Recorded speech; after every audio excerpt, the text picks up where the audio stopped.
Hi there, my name is Lucas Weiss, and I am the host of the Weesesports Quarantine Chronicles.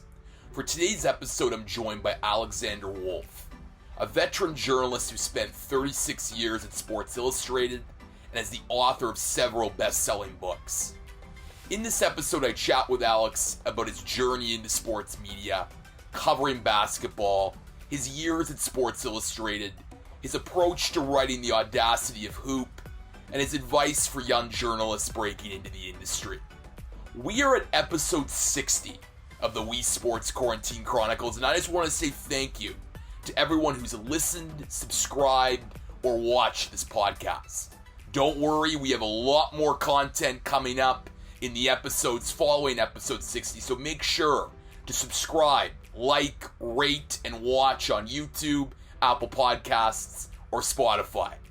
Now, without further ado, let's get to episode 60 with Alexander Wolff on the Weesports Quarantine Chronicles. All right, on today's episode of the Weesports Quarantine Chronicles, I am joined by Alexander Wolff. He is the author of The Audacity of Hoop, and he also spent 36 years on the Sports Illustrated staff. Alex, welcome to the podcast. Thank you, Lucas. Happy to be part of the Quarantine Chronicles.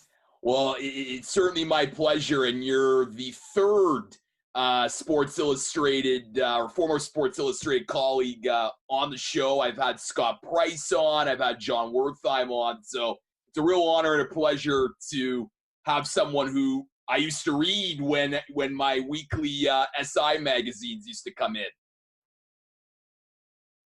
That's terrific. Those are two fabulous colleagues I had. I miss them both. There are a handful of others, Jack McCown, Steve Rushin. We try to stay in touch and solve the world's problems with Zoom chats and email threads. I want to ask you, just about that, because, obviously, you're doing different projects now, but could you imagine ever working at, a media company like Sports Illustrated, trying to come up with content without any live sports on? Well, it's funny, the stories that I remember most fondly and were most engaging to report and write were frequently the stories that didn't have to do with live sports. They weren't the game stories. They were the stories behind the stories. And you have to look a little harder for them, I think. We love writing and reading about live sports because there's a storyline and they're scheduled. If you're the city editor at a newspaper in a metro area, it doesn't say like 2 p.m. there'll be a fire at this block of this neighborhood, or there'll be a break-in over here. Whereas in sports, they're scheduled events, and you can kind of slot them in, and you kind of know who the expected heroes are going to be, and you follow the storyline. So I think in some ways, the fact that there's no scheduled live sports right now, I still think there are lots of stories out there. There's stories about medicine, about business, about international relations that all touch on sports. And these two other guys we had on from our staff, Scott and John, as I did, they made their bones by finding those kinds of stories and telling them. So I'm not convinced that this isn't a target-rich environment we're living through right now. Well, I think you make a really interesting point about finding the unique angle because, look, sports fans, they want to know, who won the game, who lost the game, who won the championship. But I think there is an audience, and certainly it's why, Sports Illustrated was so successful for so many years, that want the in-depth, behind-the-scenes story and going beyond just the scoreline or the outcome. And I think you were someone that, dealt with a lot of issues that surrounded, the intersection of sport with society, race, gender, culture, the environment, etc. How important was it to intersect those societal topics and issues when talking about sports in your writing? Well, I'm not going to pretend that those things tangential to sports are the reason people subscribe to the magazine. Let's be honest. When I was a kid, I looked forward to SI coming every weekend because there would be that great, richly reported piece with these wonderful fast close color photos. If they were of hockey or basketball, they'd be strobe lit, the frozen moment.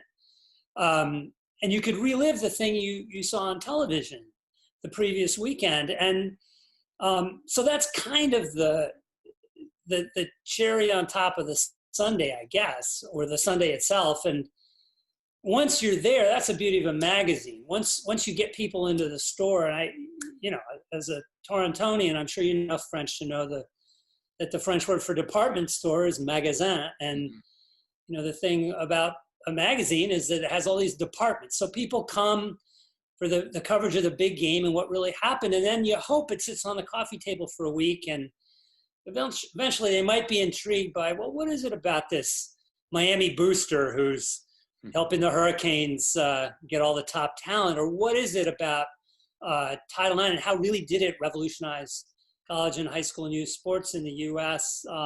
When it came along? Or how is it about these three countries that never sent women to the Olympics for so long? Uruguay and Iran and Botswana, all for different reasons. And maybe if you're going to sit down in a few weeks to watch the Sydney Olympics, that gives you a little bit of the backstory and enriches your understanding. One of the most rewarding stories I ever worked on for the magazine was a piece about the 1987 Yugoslav Junior World Championship team, which is a team of teenagers, Croats, Serbs, Bosnian Muslims, which included a number of now familiar names to us like Toni Kukoc and Dino Radja and Vlade Divac. And those guys were spectacular. They beat the U.S. a couple times to win this title. And then, of course, their friendships and their togetherness was all brought down by the war in the Balkans. And I felt in telling their story, I had a chance to talk about this remote conflict that people in North America really didn't understand and didn't have an entry point to, but sports gave them an entry point. Sports, they knew at least of Kukoc and Radja and Divac. Clearly they knew about basketball and kind of the magic of conflict and ancient hatreds and opportunistic politicians in the 20th century who leveraged and weaponized these things, and this horrible civil war as a result. And, what was this worthwhile? I think that the test is that ESPN now has turned the 30 for 30 franchise into something huge. And one of the most moving of those was the Vlade Divac narrated 30 for 30 about Dražen Petrovic, a Serb, talking about the Croat who was his old teammate and good friend. And then because of politics and third parties trying to get in the way, their friendship was warped. And Vlade didn't really have a chance to set things right before Dražen was killed in a car crash. So I think those are the rich stories that I so loved finding and telling. And I truly believe there still is an audience, even as Sports Illustrated dials back its frequency to 17 or 18 issues a year, there's still an audience for those kinds of stories. In doing research for this interview, basketball is certainly a connective theme for you in your career. You were the co-captain of the varsity basketball team at Brighton High School. You and your wife founded the Vermont Frost Heaves of the American Basketball Association. You even played in Switzerland basketball. What is it about basketball that appeals to you as a person and then as a journalist writing about the sport? Wow. I think the main thing covers both parts of your question, Lucas. I think what appeals to me personally is what made it so rich to write about, which is the huge breadth to the game, that it's played everywhere. It's played by people in wheelchairs, by women as passionately as by men, almost as much as soccer. You could walk to just about any place on earth with a basketball, and if there's a hoop there, no words are required. Everyone will figure out what the object of the game is. And I think progressively, when I came to the magazine in 1980, basketball hadn't conquered the world. It already had a little bit of a purchase on the world, because after it was invented by our good Ontarian friend, Dr. Naismith, after he invented it, within 10 years, all those missionaries left the YMCA training school in Springfield, Mass, with the rules to this new game when they went off to places including China with their Bibles. They also had the rules. So the game grew very quickly, and it had kind of gotten settled internationally by the teens and the 20s. So when the NBA came along and then the Dream Team in 92, it just turbocharged it all. And I had the great privilege for the magazine, for a lot of story assignments, but then also for a book I did called Big Game, Small World, a basketball adventure, to kind of take the measure of how that global passion for the game had grown. And I think that was it. I got to tell stories of women, the stories of the ball players from the Balkans, and how conflict had threatened that magic that they had put in a bottle during that 87 Junior World Championship. How the King of Bhutan loved the game so much he had the Bhutanese mission to the United Nations by diplomatic pouch send him videos of the NBA highlights every week. Why the Philippines is a place where people throw up a hoop in the middle of a busily trafficked street, and the cops will look the other way unless they decide they want to referee. And those were the stories that gave me so much joy to discover and tell. And I think it's because, sincerely, it was the thing that led me out into the drive when I was a kid, and I'd be wanting to play for my high school team and then for a club team in Switzerland, and start the Frosties with my wife as a way to get the state of Vermont a little more familiar to us after we moved here, and also to create a little content for SI.com, I gotta confess. But it does have that magic, and I don't like to play the game of comparing one sport to another, and I am the first to acknowledge that soccer has an amazing ability to galvanize and unite and divide, because it cuts both ways. And hockey too. Shout out to Canada's own Dave Bedini, who wrote the hockey equivalent, Tropic of Hockey, to my basketball book, and found hockey in the most unlikely places. But that's true about basketball, and I think it's true about sports. It's just, as we live, particularly in the States, in a more and more divisive time,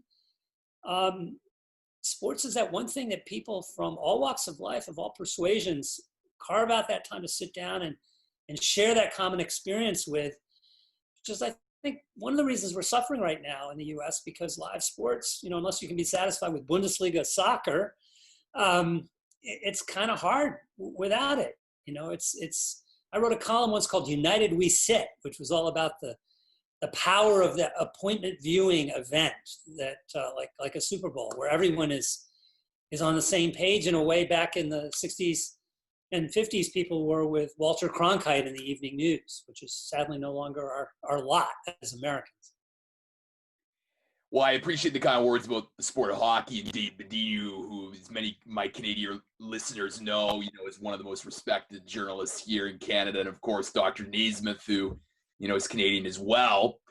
But you made a really interesting point, I feel, about like the global nature of the game, and I know for me personally, seeing the Toronto Raptors win the NBA championship last year in 2019 really exemplified that. Like how, the crowds were just a mixture of all walks of life. Something, and again, I don't mean to compare on the different sports, but, compared to hockey here in Toronto, it's just a completely different demographic than to what basketball does. And I think it just speaks to the global nature of the game.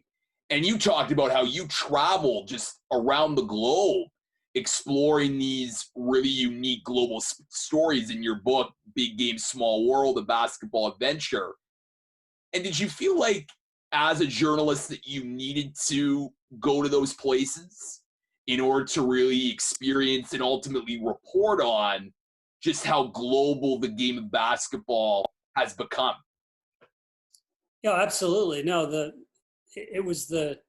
is no truth but in transit, a wise man once said. I had to get out and discover these stories, really live them, experience them. And, I don't know how much gratitude I can express to Sports Illustrated over the years to send me and Scott and John and everyone on staff. You were given the time and the resources to go out and tell these stories. And I mean, I just think of did a piece on the 30th anniversary of Jimmy Connor's wonderful 1974 tennis season, where he won 3 of the 4 Grand Slams and didn't win the French only because the French banned him because he was playing world team tennis or something. And to do that story, they let me fly to Wimbledon to do interviews, and they let me fly to Santa Barbara to catch Jimbo on his patio and ask him the questions that needed to be asked. And I had all the time in the world to report it, to put it together. And that was what I tried to carve out for the book. And I'm so glad you mentioned the Raptors, because I felt watching them, to Masai Ujiri in the front office, and their biggest fan is, well, their 2 biggest fans are Drake and a guy wearing a turban. I mean, what better expression of this international city? But see, the twist on that is the Toronto where the Raptors were founded hadn't quite become that yet. That beautiful rainbow that is Toronto hadn't really discovered and gotten behind NBA basketball the way they would when a championship version of it grew. I remember going to the World Championships in Toronto, and there was plenty of diversity in the crowd, but there wasn't that kind of visceral understanding. And it was a great place for any World Championship in any sports, just because Toronto has that wonderful quality to it. But and that the coach, Nick Nurse, would be a guy who is the very definition of a journeyman. I mean, when I was working on that book, I went through England and I caught him coaching in England. Wow. And he was about as unlikely to be on an NBA bench. Forget about winning an NBA title, believe me, when I caught him in England. But there was something just devoted to the game about him. I remember that in every quick sideline interview he did during the playoff run, I saw that same spark in Nick when he was being interviewed. That same, this is a game. I got to pinch myself that I'm here. But, we're here. We might as well win it. And I think that I remember Bruce Arthur writing a column on the eve of the Raptors actually winning it, where he wondered aloud whether stage fright was going to be at issue. And to be honest, I wondered too, because Toronto in the NBA Finals, I mean, forget about winning them. And they were a young team. And Kawhi Leonard will take you most of the way, but, it can't just be Kawhi and nobody else. Mm-hmm. But they were so poised and they had such belief. And there was that kind of unity in our diversity vibe that was running through the team that everybody seemed to buy into. And so I'm thinking pretty extensively right now, there's going to be a reissue of Big Game Small World, probably around the 20th anniversary of it. And I'm going to do a fresh introduction because a lot has happened in 20 years. No kidding. And the Raptors and that whole story is a huge part, I think, of those 20 years. How the game that I discovered, which was really post Last Dance, it was the 98-99 basketball year that I did the travel for it. So it was right after Jordan won that 6th title. And the very last episode of The Last Dance, you'll remember Barack Obama's on camera and he says, it launched this U.S. soft power, the whole Michael Jordan Chicago Bulls era. And that's exactly what it was that I went in, at least the beginning of that, I was able to discover. And what I'll try to do, I think, in this new introduction to my 20-year-old book is going to be to capture, okay, how did those next 20 years unspool? And where else has the game kind of insinuated itself into little nooks and crannies of the world? So you mentioned how you were covering basketball just at the end of the end of The Last Dance. How was covering basketball back then different to when you left Sports Illustrated? Yeah, I'd say because I was there for 36 years, I saw the evolution even before the Last Dance era. So when I broke in the early 80s and would show up at NBA training camps to fill my notebook for scouting reports, these teams were doing their preseason practices in community college gyms and Cotton Fitzsimmons of the Phoenix Suns had all day with you. You could sit there by the hotel buffet and, just pick his brain. He'd tell stories of his old days in college, and everything was so informal.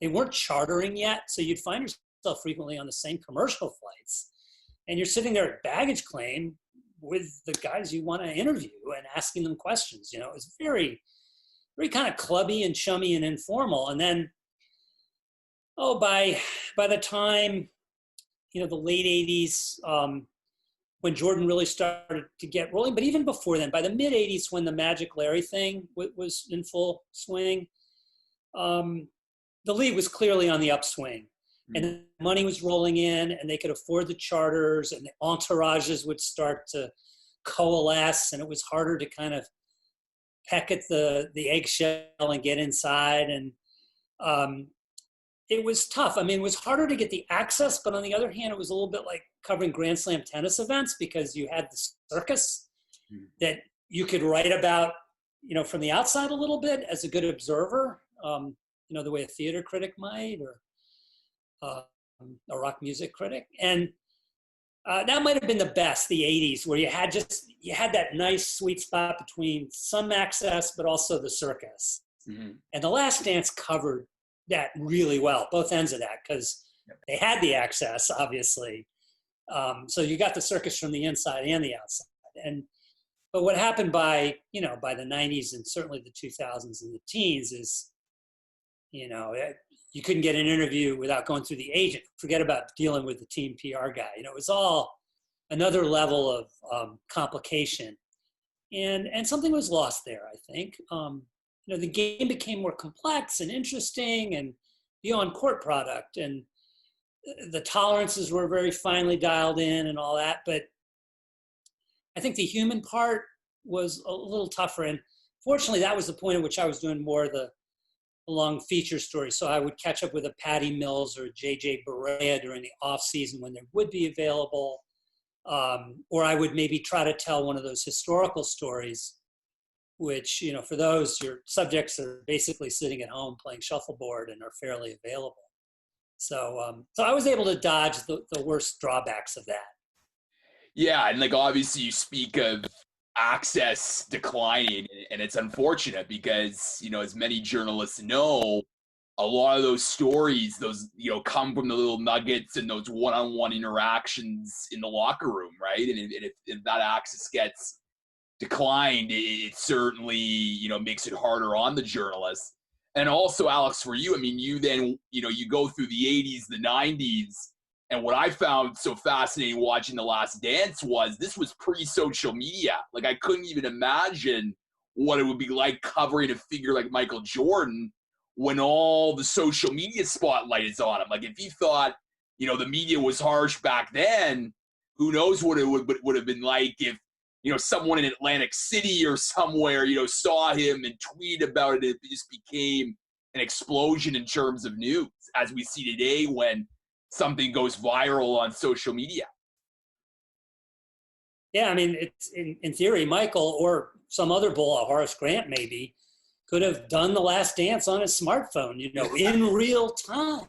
That could have been what might have happened if the era we know today had been transposed onto the Bulls' run of 6 titles. And it was quite, I don't think it was only because we're locked up in quarantine that The Last Dance hit the way it did. I think it was also very much, there was a sea change that came after that. And it kind of puts in a bottle a time. And it was also that conflict between the players, with Phil Jackson allying himself with the players, and management. And, from the time that LeBron, the decision, and then the Heat assembled LeBron and Chris Bosh and Dwayne Wade, obviously by then the players were totally in control, but you could see in The Last Dance, kind of between the lines, there was this struggle. Okay, who's going to be in charge here? Is Scottie Pippen finally going to get what he feels he deserves, or Jerry Krause and the twin Jerrys, are they going to call the tune? And we all know now what the rules are, but back then it was still kind of hanging in the balance. And that to me was a really interesting snapshot in time. In addition to the NBA Finals, you've had the opportunity to cover a lot of the world's biggest sporting events: the Olympics, World Cup, World Series, Grand Slam tennis championships. I know that you've had a chance to do a lot of feature stories away from the spotlight in sports, but did you live for those events as a journalist to try to find that unique angle that no one else would have had at these large sporting events? Yeah, the real challenge, I think, for all of us at Sports Illustrated was, and it became more and more of a challenge, more important, we met the challenge as the web revolution advanced, and that was, all right, we're a weekly magazine. How are we going to make our magazine relevant? Each issue we have to assume that our readers, they certainly know the result. They've seen the highlights. Social media probably imparted a lot of the nuggets from behind the scenes visually frequently, or little clips of video. So what is it that we can bring? And I think in the end, the thing that we usually could bring, and for somebody like Scott or John, it would be with tennis, or for me, it was in basketball, is, okay, from our contacts and our knowledge of the game and our sense of the history and context, could we maybe frame this event or this moment a little more artfully? And it was hard to do. Let's say the event was on a Saturday or a Sunday, and our magazine closed on a Monday. So we really only had about 24, maybe 36 hours of turnaround time. And then that whole process of editing, close, printing, distribution, and it's going to be 5-6 days before the first reader really gets to see what we come up with. So is it going to be worth the wait? Is it going to be worth more than $100 a year in subscription costs? So that was the thing that I think was the great challenge. And sometimes it would be a little scooplet. But I think in my case, I'm not a Woj who drops Woj bombs. And most of us weren't. We were more storytellers. I think most of it for us was, okay, what can we do in the way of context? Maybe it was a get. Maybe it was a comment or a scene that nobody else had, because it was just that little 3-minute window in the tunnel off of center court at Wimbledon where, a great Pete Sampras sees his dad say, or and exchanges some words with his dad. There were Final Fours that I had an impossible deadline because it was a Monday night close. But we would send a SWAT team with 4 or 5 reporters in addition to me to these Final Four sites. And they would fan out as soon as that final buzzer sounded. And there would usually be some really intense, vivid moment involving the winning team and sometimes involving the losing team that would find a place in that story. So I think that's what subscribers were ultimately paying for. Do you think something like what Sports Illustrated was back in the glory days be replicated? Because it felt like, from speaking with, you and Scott and John, it seemed like this all-star place where you had like the best of the best writers. Obviously the industry has changed and it's become more digital and less magazine, but do you think that a model exists that like you could send the best writers to these, different parts of the world to cover the world's biggest events? Or do you think that it's of another era, of another generation that we can no longer get back? Wow. Yeah, you're really you're pushing on sensitive, bruised parts of the body here, Lucas. I apologize. But no, it felt like you have nothing to apologize for. It's a great question, and I think what it does is it really brings into focus this sense of loss that many of us feel. And because, there is a camaraderie among those of us who wrote for the magazine. We're on staff. There were maybe 35 writers on staff, I think at the high water mark, maybe 40. And we rarely saw one another. Maybe at the Olympics we did. Occasionally there'd be off-sites where the staff would all get together because they would have some initiative they wanted to share with us. But I felt I was in communion with them. Maybe not communication, but in communion with them. And because we all had the same advantages, all the same resources. We could get this access. We understood our privilege. we also understood we had ridiculous deadlines sometimes, Yeah. and a really, really high standard of expectation that readers and editors, and I think one another had. We felt a little creative tension, I think. So-and-so filed a great story. I want to file a good story too, to earn my place on this masthead and earn it anew. And I guess the way I'd get into your question is the reader out there who is willing to wait a little bit for a finely crafted piece of writing, and is willing to pay for it, underwrite the cost of sending those writers, to send a Mark Cram to the Thrilla in Manila to write the piece about the bout, the fight that everyone's talking about 40, 50 years later. And, I let slip a little early in our conversation about getting 30 years after Jimmy Connor's great season, getting to assemble that story, and what a privilege it was. And I really don't know. I mean, I'm pulling for The Athletic because people are actually paying money for journalism. The business model is one where people are voting with their wallets. And I think that gives you a framework for it. But The Athletic is about pumping out information regularly, kind of the way SI.com was. It wasn't about giving writers, 2 months to disappear and come back with something that our subscribers would say after they would read a Gary Smith bonus piece in Sports Illustrated, would say, I spend more than $100 on your magazine every year, and that one story by Gary Smith was worth it. That's the kind of story that we had the ability to deliver, and people were willing to pay for it. And the question is, where is that ecosystem today? And I honestly don't know. I hope maybe the husk of that is SI today, with its 17 issues a year, there will still be stories of that ilk that will be written. And, as long as John and Scott still draw breath and they're still on staff, and Tom Verducci is, and, Steve Russian is in the pages of the magazine frequently, and there's still wonderful people working there, and I trust their judgment, and Lord knows there are great stories out there to be gotten and told. But, you and I both know it all comes down to whether there's a model to support it. And I'm not sure in this brave new world we're in, that's the case. Well, I appreciate your candidness and honesty with that answer. And I think it's, a lot of important insight and perspective of someone who worked there for 36 years.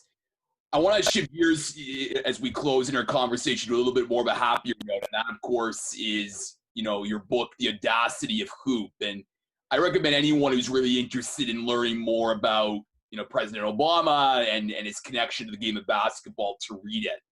It's coming up to the 5-year anniversary since you published the book. And I'm just curious, Alex, if the messages from that book still resonate even 5 years later today, and it's been about 4 years now coming up to since he's been out of office. Yeah, no, that's I'm glad you teed that question up, because it's been hard the last few weeks not to think about some of the messages in that book. Mm-hmm. I think one of the questions that hung over the book when it came out was, okay, when Obama leaves office, is this engagement that athletes have had in social issues, is that going to continue, or is it going to die away? Are we going to revert to the Jerry Maguire era, the 90s, and, just show me the money, which was the attitude of so many athletes back then? Or is that, embodied by LeBron James, I think, and Kobe Bryant, RIP, and many others. And we have our answer, I think. It's very much still alive. And, if I dropped the ball with the book in any way, I think it was I didn't nod enough toward women athletes, particularly WNBA athletes. Maya Moore has been just stalwart. I know she hadn't really thrown herself into social justice issues at the time the book came out, but she has since. And women's soccer players in the U.S. have been at the forefront. And something's happening. And that United We Sit phenomenon I mentioned earlier, it's sports really does have that power. Nelson Mandela commented on it. And that great movie Invictus was such a great example of the power of sport in terms of rugby in South Africa, and how Mandela was able to use it to unite the South African people at a really critical time. And so yes, to answer your question, roundabout way of saying, that is the issue. So the book ends with a chapter kind of on sort of the impact of this Obama generation, the people athletes who got socially activated, politically active in order to elect Obama, and then stayed in touch with him while he was in office and were energized to lobby for cases and issues they cared about when he was in office. And it has not abated. It's only gotten more powerful. And I know it's partly a generational thing. And it's also partly because the tools of web tools and tech empowers individual athletes. It's really, a supercomputer in your pocket is no trite thing. It's really powerful. And that was becoming more and more of an issue during the 8 years of the Obama presidency. So, some of the stuff about his biography, growing up with the game in Hawaii, how it helped forge his identity as a young Black man in a place where there weren't many Black people, worked through issues about not having a dad around, helped him make friends when he moved to Chicago. The game has all of these wonderful resonances and valences in his life, but it's that last chapter, I think, where it really gets enlarged, and you see how others have kind of picked up the mantle and run with it. Well, I think you make a great point about, athletes and their empowerment. It's not just at the professional level. Like, obviously, we see NBA players like LeBron James and Steph Curry who've been very vocal about social issues. But now, especially here in 2020, you're seeing college players. Chuba Hubbard, a Canadian from Oklahoma State, saying, if Oklahoma State doesn't change their policies, I'm not going to play. And, and this is, college athletes don't get paid. So to have that voice and that platform now in 2020, and I think, technology and social media has certainly elevated their platform and their voice to speak on these issues. It's certainly, 5 years after you, published the book, a lot of those themes are still resonating. Hopefully will continue to resonate as time goes on. Yeah, and I think we've reached a point now where college athletes are threatening to strike, not because they're not getting paid. They're threatening to strike because they're just not going to put up with oppressive politics. It's almost what Harry Edwards was talking about back in the late 60s with the revolt of the Black athlete. That you're going to kick me off the team because I wear an afro? Mm-hmm. So I think this is a Rubicon that has been crossed. And yeah, when you have systems, you have systemic issues. And if ever there were a system, certainly college sports is a system in the States. And it's tough to change things that are systemic. But athletes are realizing how much power they have. And I think I hate to turn it back again to the WNBA, but the power in these WNBA athletes who are scarcely getting paid to step away from the game for a year to try to get a wrongfully convicted person sprung from jail. It's just heart-stirring. It's really impressive and subverts every stereotype of the self-obsessed athlete or the athlete who's the shut up and dribble charge, that they're just one track, they're dumb jock, any of that out the window. And you may not agree what side they're falling on politically, but you have to respect their willingness to lay it on the line and to put their own status at risk in some way for some greater good, or what they believe to be a greater good. And I've been really impressed. Alexander Wolff, he is the author of The Audacity of Hoop. He also spent 36 years at Sports Illustrated. Alex, a real honor and a pleasure to speak with you today on the Weesesports Quarantine Chronicles. Thanks for throwing so many really thoughtful questions at me, Lucas. Good luck to you. Stay safe And let's hope we get those live sports back.